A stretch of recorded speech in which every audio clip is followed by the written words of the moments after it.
Have you ever felt like life is a series of trains leaving the station? And you're just standing on the platform, watching them all go by. Not because you don't want to go anywhere, but because you can't decide which train is the right one.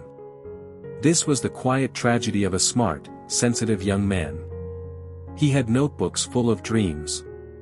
He wanted to apply for that perfect job, to start a meaningful conversation, to build a business, to simply follow his heart. He was more capable than most. But every single time he took a step forward, a silent, powerful voice inside him would whisper, "What if you fail? What if they laugh at you? What if you're not ready?" So he would wait. He wasn't lazy. He was just trapped in the illusion of the perfect moment. A future time when all his fears would magically disappear and success would be guaranteed. Days turned into months. Months turned into years. One particularly empty afternoon, he was at his usual spot on the platform. An old man, a station worker with kind eyes and hands worn from decades of work, was sweeping nearby. The old man didn't seem to be in a hurry. He wasn't waiting for anything. He was just doing. The young man, feeling the weight of his own stillness, asked him, "Don't you ever get tired of doing the same thing every day? Don't you worry about all the places you're not going?" The old man stopped sweeping, leaned on his broom, and looked down the empty tracks. He smiled a gentle, knowing smile. "Son," he said, his voice raspy but firm, "I've watched thousands of people on this platform. And I've learned one truth.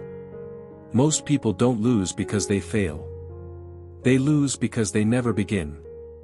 They miss their train not because it left without them, but because they were too afraid to step on board." That simple sentence from a stranger broke a decades-long spell in an instant. The young man realized that readiness was a myth. Courage wasn't the absence of fear. It was the decision that something else, his dream, his life, was more important than the fear. So he made a choice. Not a loud, heroic declaration, but a small, quiet decision. He would take action. Not perfectly, not brilliantly, but at all. He would begin before he felt ready. He took a single, imperfect step. And the moment he did, the train started moving. And as the scenery rushed past him for the first time, he understood a profound truth. It wasn't failure that had been his enemy. It was the quiet, paralyzing prison of overthinking. Overthinking steals more dreams than failure ever will. The train is here. The opportunity is now. Don't wait for the perfect moment. Take yours.